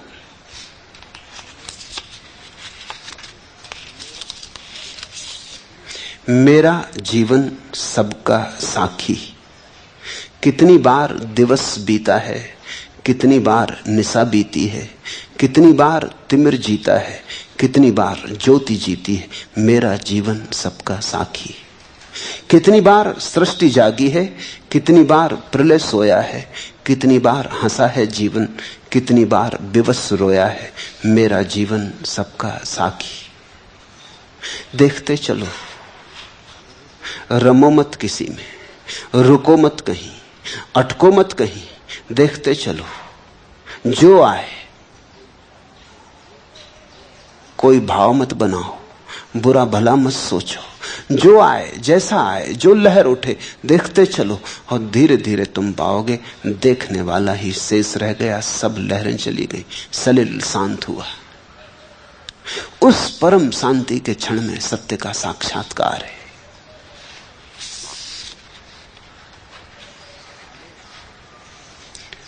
काले आपदा चा संपदा, जब आता समय होती घटनाएं। दैवात एव, ऐसा प्रभु मर्जी से। इति निश्चयी, ऐसा जिसने जाना अनुभव से। नित्यम तृप्ता, सदा तृप्त है, नित्यम तृप्ता। स्वाद लो इस शब्द का, नित्यम तृप्ता। चबाओ इसे, गलाओ इसे, उतर जाने दो हृदय तक। नित्यम तृप्ता, वो सदा तृप्त है। ऐसा व्यक्ति अतृप्ति जानता ही नहीं। अतृप्ति पैदा होती आकांक्षा से। तुम करते आकांक्षा, फिर वैसा नहीं होता तो अतृप्ति पैदा होती। न करो आकांक्षा, न होगी अतृप्ति, न रहेगा बांस, न बजेगी बांसुरी। स्वस्थ इंद्रिया, और ऐसा व्यक्ति स्वयं में स्थित हो जाता, स्वस्थ हो जाता, और उसकी सारी इंद्रियां स्वयं से भीतर की केंद्रीय शक्ति से संचालित होने लगती। अभी तो इंद्रियां तुम्हें चलाती, अभी तो दिखाई पड़ गया भोजन और भूख लगाती। भूख थी नहीं क्षण भर पहले। चमत्कार है, कैसे तुम धोखा दे देते हो। क्षण भर पहले गुनगुनाते चले आ रहे थे गीत, और मिठाई की दुकान से गंध आ गई, नासापुटों में भर गई, भूख लग गई, भूल गए कहां जा रहे थे, पहुंच गए दुकान में। क्षण भर पहले भूख नहीं थी, क्षण भर में कैसे लग गई। कुछ समय तो लगता भूख के लगने में, सिर्फ गंध के कारण लग गई। नहीं, नाक ने मालकियत जतला दी, नाक तुम्हें खींच कर ले गई। ऐसे तो गुलाम मत बनो। राह चले जाते थे, कोई वासना न थी, कोई सुंदर स्त्री निकल गई, चित्त वासनाग्रस्त हो गया। सुंदर स्त्री की तो बात छोड़ो, अखबार देख रहे थे, अखबार में काले स्याही के धब्बे हैं और कुछ भी नहीं। वहां किसी ने नग्न स्त्री का चित्र बनाया हुआ अखबार में, उसी को देख के आंदोलित हो गए, चल पड़े सपनों में, खोजने लगे, वासना प्रज्वलित होने लगी। ये तो हद हो गई, जरा सोचो भी तो। कागज का टुकड़ा है, उस पर कुछ स्याही के दाग हैं, इनसे तुम इतने प्रभावित हो गए। आंखों ने धोखा दे दिया, तो फिर आंखें दिखाने का साधन न रही, अंधा बनाने लगी। जब आंख मालिक हो जाए तो अंधा बनाती, जब तुम मालिक हो तो आंख देखने का साधन होती।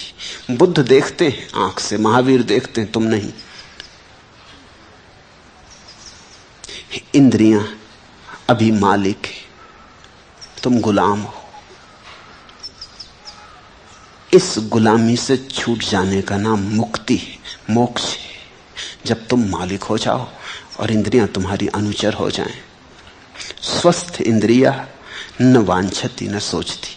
ऐसा व्यक्ति न तो किसी तरह की चिंता करता, न इच्छा करता, न शोक करता, क्योंकि सारी बात समाप्त हो गई। जो है उसके साथ परम भाव से राजी है। नित्यम तृप्ता। सुख और दुख, जन्म और मृत्यु दैव योग से ही होता है। ऐसा जो निश्चय पूर्वक जानता, वह पुरुष साध्य कर्म को नहीं देखता हुआ और श्रम रहित कर्म करता हुआ भी लिप्त नहीं होता है। सुख दुखे जन्म मृत्यु दैवा देवेति निश्चयी साध्यादृशी निरायासा कुर्वन्नपि न लिप्यते। सुख दुखे जन्म मृत्यु दैवात एव। सुख दुख जन्म और मृत्यु भी मिले हैं। सोचो, देखो जरा, तुमने जन्म तो सोचा नहीं था कि हो, तुमने जन्म पाने के लिए तो कुछ किया नहीं था, तुमसे किसी ने पूछा भी नहीं था कि तुम जन्म लेना चाहते कि नहीं, तुम्हारी मर्जी का सवाल ही नहीं है। तुमने अचानक एक दिन अपने को जीवन में पाया, जन्म घटा है, तुम्हारा कर्तव्य नहीं है कुछ। ऐसी ही एक दिन मौत भी घटेगी। तुमसे कोई पूछेगा नहीं कि अब मरने की इच्छा है या नहीं, रिटायर होना चाहते कि नहीं, कोई नहीं पूछेगा। तुम कोई हड़ताल वगैरह भी ना कर सकोगे कि जल्दी रिटायरमेंट किया जा रहा, अभी हम और जीना चाहते, कोई उपाय नहीं। मौत द्वार पर दस्तक भी नहीं देती, पूछती भी नहीं, सलाह मशविरा भी नहीं लेती, बस उठा के ले जाती। जन्म एक दिन अचानक घटता, मृत्यु एक दिन अचानक घटती। फिर इन दोनों के बीच में तुम कर्ता होने का कितना पागलपन करते हो। जब जीवन की असली घटनाओं पर तुम्हारा कोई बस नहीं, जन्म पर तुम्हारा बस नहीं, मृत्यु पर तुम्हारा बस नहीं, तो थोड़ा तो जागो। इन दोनों के बीच की घटनाओं पर कैसे बस हो सकता है? न शुरू पर बस, न अंत पर बस, तो मध्य पर कैसे बस हो सकता है? इतना ही अर्थ है जब हम कहते हैं भगवान करता, दैव योग से, भाग्य से। इतना ही अर्थ है, इसी सत्य की स्वीकृति है कि ना हम शुरू में पूछता कोई हमसे, ना बाद में हमसे कोई पूछता, तो बीच में हम नाहक शोरगुल क्यों करें? तो जब ना शुरू में कोई पूछता, ना बाद में कोई पूछता, तो बीच में भी हम क्यों नाहक चिल्लाएं, दुखी हों? तो बीच को भी हम स्वीकार करते हैं। इस स्वीकार में परम शांति है। जो निश्चय पूर्वक ऐसा जानता, फिर उसके लिए कुछ साध्य नहीं रह गया। परमात्मा जो करवाता वो करता। जब तुम्हारा कोई साध्य नहीं रह गया, तो फिर जीवन में कभी विफलता नहीं होती। परमात्मा हराता तो तुम हारते, परमात्मा जिताता तो तुम जीतते। जीत तो उसकी, हार तो उसकी। ऐसा व्यक्ति श्रम रहित हुआ, कर्म करता हुआ, ख्याल करना इन शब्दों पर, श्रम रहित हुआ, कर्म करता हुआ। श्रम तो समाप्त हो गया, अब कोई मेहनत नहीं है जीवन में, अब तो खेल है। वो जो करवाता, जैसे नाटक, पीछे नाटककार छिपा है, वो जो कहलवाता हम कहते हैं, वो जो प्रॉम्प्ट करता पीछे से, वो हम दोहराते। वो जैसा वेशभूषा सजा देता, हम वैसी वेशभूषा कर लेते। वो राम बना देता तो राम बन जाते, रावण बना देता तो रावण बन जाते। कोई ऐसा थोड़ी कि रावण झंझट खड़ी करता है कि मुझको रावण क्यों बनाया जा रहा है, मैं राम बनूंगा। ऐसी झंझट कभी कभी हो जाती तो झंझट मालूम होती है, मूढ़तापूर्ण मालूम होती। एक गांव में ऐसा हुआ, रामलीला होती थी, और जब सीता का स्वयंवर रचा तो रावण भी आया था, और संभावना थी कि रावण धनुष को तोड़ दे। लेकिन तत्क्षण राजनीति का पुराना जाल, खबर आई लंका से कि लंका में आग लग गई है, जो कि बात झूठी थी, कूटनीतिक थी। वहीं से तो रामायण का सारा उपद्रव शुरू हुआ। तो लंका में आग लग गई तो भागा, पकड़ा होगा एरोप्लेन रावण ने उसी क्षण, भागा एकदम लंका। लेकिन जब तक यहां सब खत्म हो गया, वो गया लंका। उसको हटाने का ये उपाय था, वो गया लंका। तब तक राम को सीता वरी गई। एक गांव में रामलीला हुई। अब रावण को पता तो था, ही तो नाटक ही था, असली तो था नहीं। पता तो था ही क्या होता है। वो कुछ गुस्से में था, मैनेजर के खिलाफ था, वो असल में चाहता था राम बनना, और उसने कहा कि तू रावण बन। उसने कहा अच्छा देख लेंगे, वक्त पे देख लेंगे। जब बाहर गुहार मची स्वयंवर के बाहर कि रावण तेरी लंका में आग लगी, उसने कहा लगी रहने दो, आज तो सीता को वर के ही घर जाएंगे। और उसने उठ के धनुष्बाण तोड़ दिया, धनुष्बाण रामलीला का। अब बड़ी मुश्किल खड़ी हो गई कि अब करना क्या। तो जनक बूढ़ा आदमी, पुराना उस्ताद था, उसने कहा भृत्यो, ये मेरे बच्चों के खेलने का धनुष्बाण कौन उठा लाया? गिराओ पर्दा, असली धनुष सुनाओ। धक्के देकर उस रावण को निकाला, वो निकलता नहीं था। वो कहे कि ले आओ, असली ले आओ। तुम जीवन में ऐसे ही नाहक धक्कम धुक्की कर रहे हो। पूरब की मनीषा ने जो गहरे सूत्र खोजे उनमें एक है कि जीवन एक अभिनय है, नाटक है, लीला है। इसे गंभीरता से मत लो। जो वो करवाए कर लो, जो वो दिखलाए देख लो। तुम अछूते बने रहो, तुम कुंवारे बने रहो।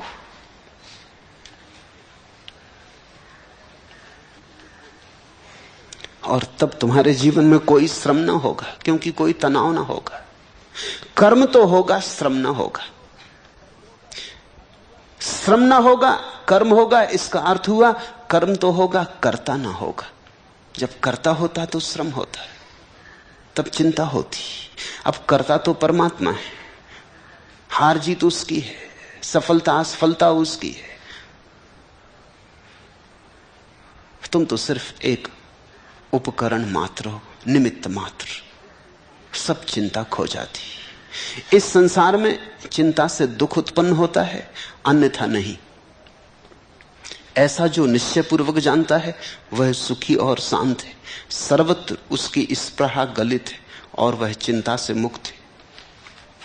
चिंतया जायते दुखा नान्य थे हेति निश्चयी तया हीना सुखी शांता सर्वत्र गलित स्पृहा चिंतया दुखम जायते।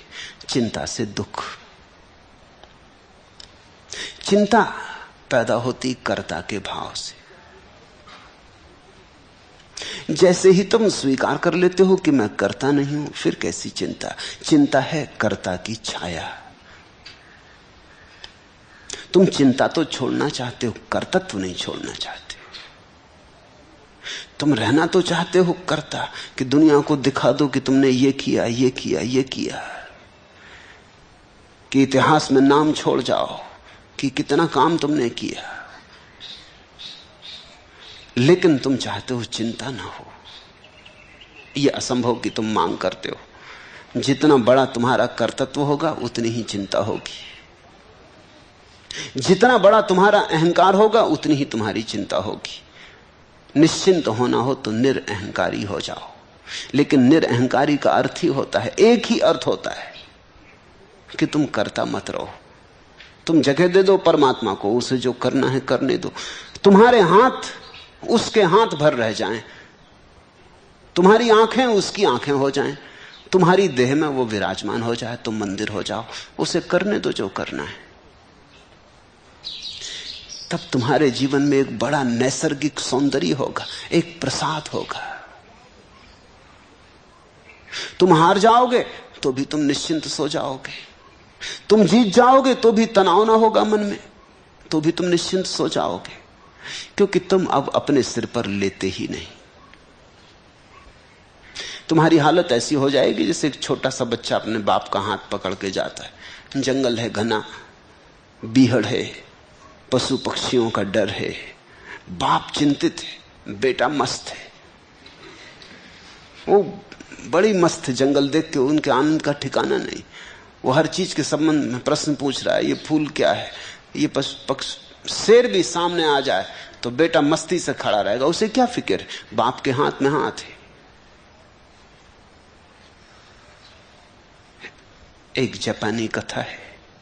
एक युवक विवाहित हुआ, अपनी पत्नी को लेकर, समुराई था, छत्री था, अपनी पत्नी को लेकर नाव में बैठा। दूसरी तरफ उसका गांव था। बड़ा तूफान आया, अंधड़ उठा, नाव डमाडोल होने लगी, डूबने डूबने को होने लगी। पत्नी तो बहुत घबरा गई, मगर युवक शांत रहा। उसकी शांति ऐसी जैसे बुद्ध की प्रतिमा हो। उसकी पत्नी ने कहा, तुम शांत बैठे हो, नाव डूबने को हो रही, मौत करीब है। उस युवक ने झटके से अपनी तलवार बाहर निकाली, पत्नी के गले पर तलवार लगा दी। पत्नी तो हंसने लगी। उसने कहा, क्या तुम मुझे डरवाना चाहते हो? पति ने कहा, तुझे डर नहीं लगता? तलवार तेरे गर्दन पर रखी, जरा सा इशारा कि गर्दन इस तरफ हो जाएगी। उसने कहा, जब तलवार तुम्हारे हाथ में है तो मुझे भय कैसा? उसने तलवार वापस रख ली। उसने कहा, यह मेरा उत्तर है, जब तूफान आंधी उसके हाथ में है तो मैं क्यों परेशान हूं? डुबाना होगा तो डूबेंगे, बचाना होगा तो बचेंगे। जब तलवार मेरे हाथ में तो तू नहीं घबराती। मुझसे तेरा प्रेम है, इसीलिए ना। कल विवाह न हुआ था, उसके पहले अगर मैंने तलवार तेरे गले पे रखी होती तो तू चीख मारती। आज तू नहीं घबराती क्योंकि प्रेम का एक सेतु बन गया। ऐसा सेतु मेरे और परमात्मा के बीच है, इसलिए मैं नहीं घबराता हूं। तूफान आए, चलो ठीक, तूफान का मजा लेंगे। डूबेंगे तो डूबने को मजा लेंगे, क्योंकि सब उसके हाथ में है, हम उसके हाथ के बाहर नहीं है। फिर चिंता कैसी?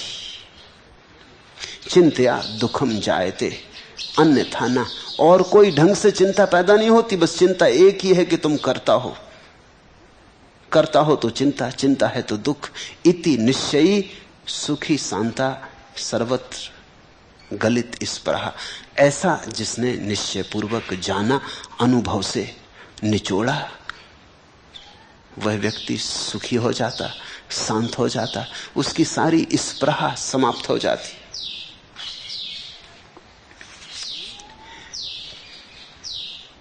नीड नहीं करता पंछी की पल भर कभी प्रतीक्षा,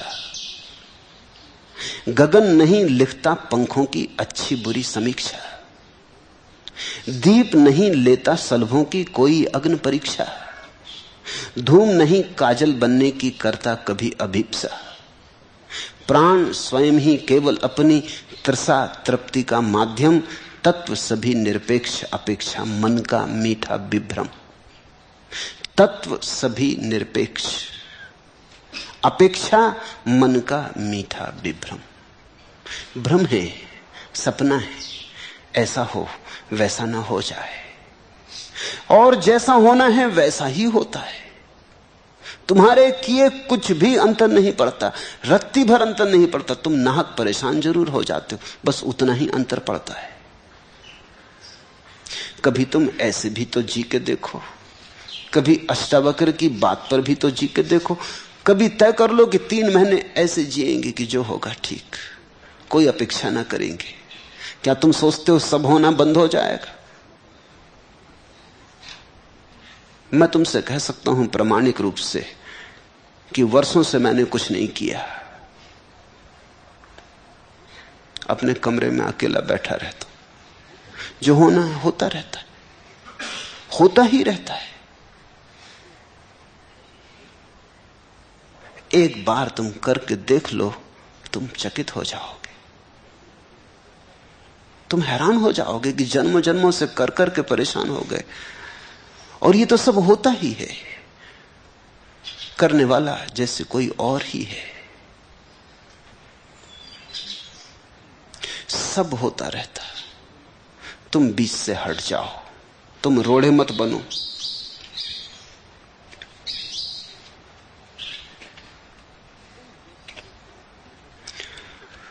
तुम जैसे जैसे रोड़े बनते हो वैसे वैसे उलझते हो।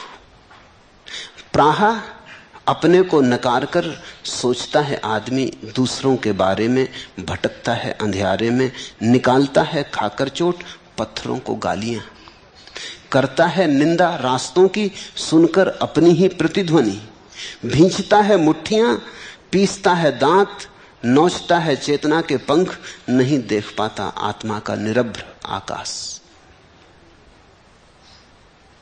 तुम जो भी शोरगुल मचा रहे हो वो तुम नाहक ही मचा रहे हो। सिबली ने देखा एक कुत्ता पानी के पास आया, प्यासा है, मरा जाता है, लेकिन पानी में दिख गई अपनी छाया तो घबराया। दूसरा कुत्ता मौजूद है, झपटने को मौजूद है, खूंखार मालूम होता है, भौंका तो दूसरा कुत्ता भी भौंका।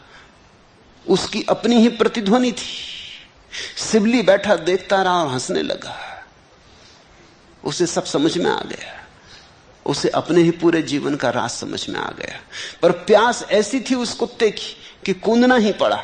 आखिर हिम्मत करके गए, छलांग लगा ली, पानी में कूदते ही दूसरा मिट गया। वो दूसरा तो प्रतिबिंब था। जिससे तुम भयभीत हो वो तुम्हारी छाया है, जिससे तुम चिंतित हो वो तुम्हारी छाया है, जिससे तुम लड़ रहे हो वो तुम्हारी छाया है। हिंदी में शब्द है परछाई। ये बड़ा अद्भुत शब्द है। किसने गढ़ा? किसी बड़े जानकार ने गढ़ा होगा। तुम्हारी छाया को कहते हैं परछाई, पराई की छाया। कभी इस शब्द पे ख्याल किया? छाया तुम्हारी, नाम है परछाई।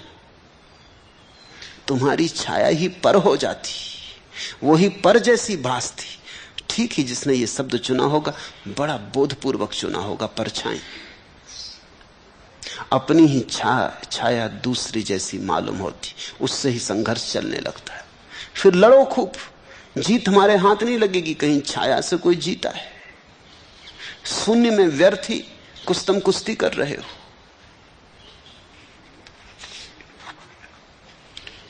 मैं शरीर नहीं हूं, देह मेरी नहीं है, मैं चैतन्य हूं, ऐसा जो निश्चयपूर्वक जानता है वह पुरुष कैवल्य को प्राप्त होता हुआ किए और अनकिए कर्म को स्मरण नहीं करता है। ना हम देहो ना मैं देहो, बोधो अहिमित निश्चयी, कैवल्य में संप्राप्तो न स्मर्त्य कृतम कृतम। अहम देह ना, मैं देह नहीं, देह में ना और देह मेरी नहीं। बोधो अहम इति निश्चयी, ऐसा जिसके भीतर बोध का दिया जला, ऐसा निश्चय पूर्वक जिसके भीतर ज्योति जगी। कैवल्यम संप्राप्ता, वो धीरे धीरे कैवल्य की परम दशा को उपलब्ध होने लगता है। क्योंकि जिसने जाना मैं देह नहीं, ज्यादा दूर नहीं है उसका जानना कि मैं ब्रह्म हूं। उसने पहला कदम उठा लिया। जिसने कहा मैं देह नहीं, निश्चय पूर्वक जानकर, जिसने कहा मैं मन नहीं, उसने कदम उठा लिए धीरे धीरे कैवल्य की तरफ। शीघ्र ही वो घड़ी आएगी जब उसके भीतर उद्घोष होगा, अहम ब्रह्मास्मि, अनल हक, मैं ही हूं ब्रह्म। फिर ऐसे व्यक्ति को न तो किए की चिंता होती न अनकिए की चिंता होती। तुमने देखा कभी? तुम उन कर्मों का तो हिसाब रखते हो जो तुमने किए, जो तुम नहीं कर पाए उनके लिए भी चिंतित होते। तुमने मूढ़ता का कोई अंत देखा? ये गणित को समझो। कल तुम किसी को गाली नहीं दे पाए, उसकी भी चिंता चलती। दिया होता तो चिंता चलती, समझ में आता है। दे नहीं पाए, मौका चूक गए, अब मिले मौका दोबारा, ना मिले मौका दोबारा, समय वैसा हाथ आए ना आए, अब इसकी चिंता चलती। तुम किए हुए की चिंता करते हो, अनकिए की चिंता करते हो। तुम जो जो नहीं कर पाए जीवन में वो भी तुम्हारा पीछा करता है। मुल्ला नसरुद्दीन मर रहा था तो मौलवी ने उससे कहा कि अब पश्चाताप करो।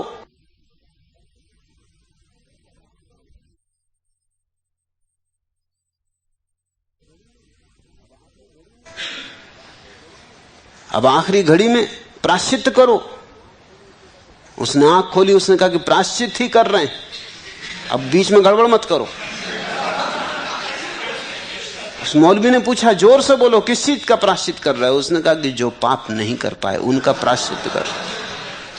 कि कर ही लेते तो अच्छा था, ये मौत आ गई, अब पता नहीं बचे कि ना बचे। अगर दोबारा प्रभु ने भेजा, मुल्ला नसरुद्दीन ने कहा, तो अब इतनी देर ना करेंगे, जल्दी जल्दी निपटा लेंगे। जो जो नहीं कर पाए उसी का पश्चाताप हो रहा है। मरते वक्त अधिक लोग उसका पश्चाताप करते हैं जो नहीं कर पाए।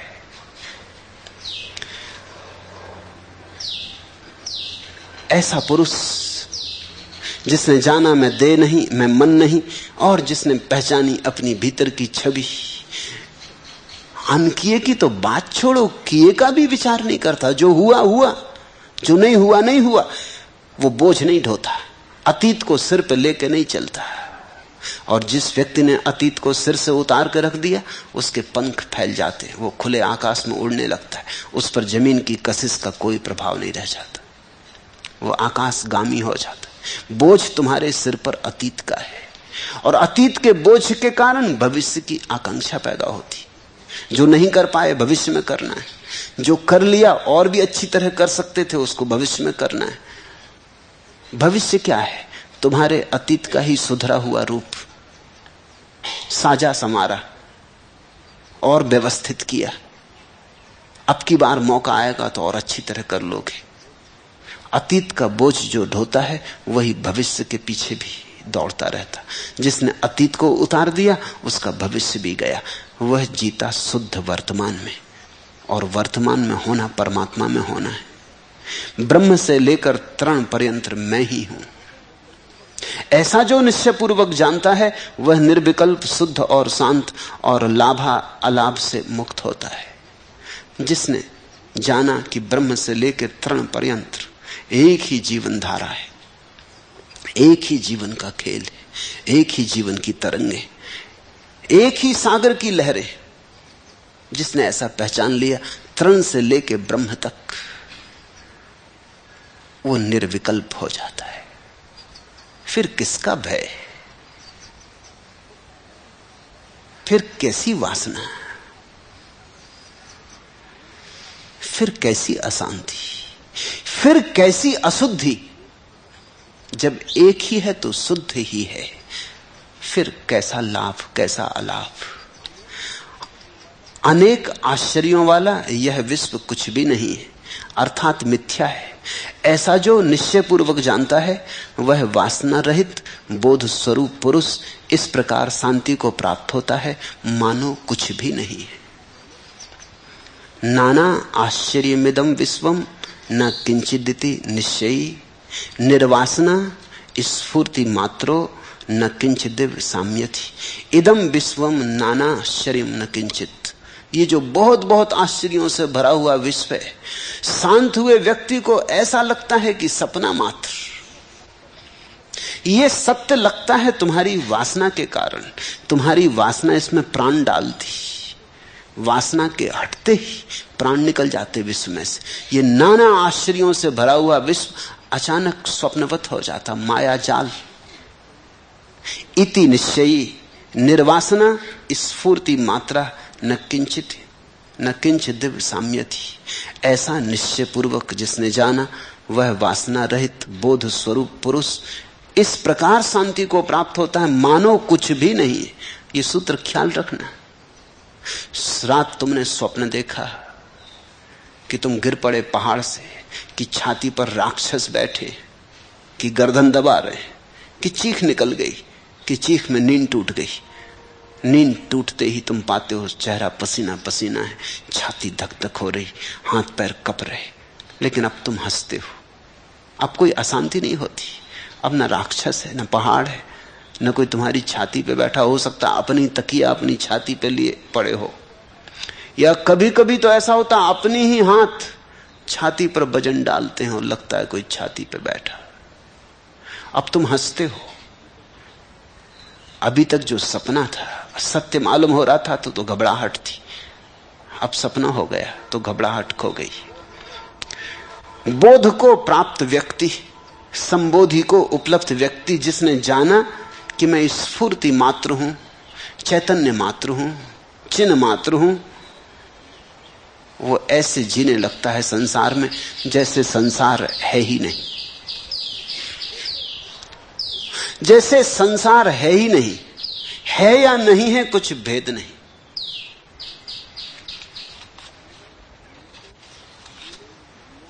धागे में मणियां हैं कि मणियों में धागा, ज्ञाता वह जो शब्द में सोया, अक्षर में जागा। ये जो तुम बाहर देखते हो क्षर है, क्षण भंगुर है। ज्ञाता वह जो शब्द में सोया, अक्षर में जागा, जो उसमें जाग गया जिसका कोई क्षय नहीं होता। अच्युत अक्षर वो तुम्हारे भीतर है। ये बड़े मजे की बात है। देवनागरी लिपि में वर्णमाला को हम कहते हैं अक्षर। आ बा सा का खा गा अक्षर। फिर जब दो अक्षर से मिलकर कोई चीज बन जाती तो उसको कहते शब्द। रा अक्षर, मां अक्षर, राम शब्द। शब्द तो जोड़ है दो का, अक्षर एक का अनुभव है। अल्फाबेट अर्थहीन शब्द है, अक्षर बड़ा सार्थक। अक्षर का अर्थ होता है जब एक है तो फिर कोई विनाश नहीं, जब दो हैं तो विनाश होगा। जहां जोड़ है वहां टूट होगी, जहां योग है वहां वियोग होगा। इसलिए तो शब्द से अक्षर को कहना असंभव। इसलिए तो सत्य को शब्द में नहीं कहा जा सकता, क्योंकि सत्य है एक और शब्द बनते हैं दो से। इसलिए हिंदुओं ने उस परम सत्य को प्रकट करने के लिए ओम खोजा, और उसको ओम नहीं लिखते। अगर ओम लिखें तो दो अक्षर हो जाएंगे, उसके लिए अलग ही प्रतीक बनाया ओम, ताकि वो अक्षर रहे, एक ही रहे। ऐसे तो तीन है उसमें, आ उ मा। ओम बनाने में तीन अक्षर आ गए, लेकिन तीन आ गए तो शब्द हो गया। शब्द हो गया तो असत्य हो गया, शब्द हो गया तो जोड़ हो गया, जोड़ हो गया तो टूटेगा, बिखरेगा। तो फिर हमने एक खूबी की, हमने उसके लिए एक अलग ही प्रतीक बनाया जो वर्णमाला के बाहर है। तुम किसी से पूछो ओम का अर्थ क्या है, ओम का कोई अर्थ नहीं। शब्द का अर्थ होता है, अक्षर का कोई अर्थ नहीं होता। ओम तो अर्थहीन है, प्रतीक मात्र है उस परम का। वो एक जब टूटता तो तीन हो जाते, इसलिए त्रिमूर्ति। फिर तीन तेरह हो जाते, फिर तो बिखरता जाता। उस एक का नाम अक्षर। धागे में मणियां हैं कि मणियों में धागा। ज्ञाता वह जो शब्द में सोया, अक्षर में जागा। दर्पण में बिंबित छाया से लड़ते लड़ते हो गया है लहू लुहान सत्य। आंख मुंदे तो आंख खुले, आंख मुंदे तो आंख खुले। आंख खोल के तुमने जो देखा है वो संसार, आंख मूंद के जो देखोगे वही सर्व, वही परमात्मा, वही सत्य। आंख मुंदे तो आंख खुले। ये सारे सूत्र एक अर्थ में आंख मूंदने के सूत्र हैं। संसार से मूंद लो आंख, और एक अर्थ में आंख खोलने के सूत्र हैं। खोल लो परमात्मा की तरफ, स्वयं की तरफ आंख।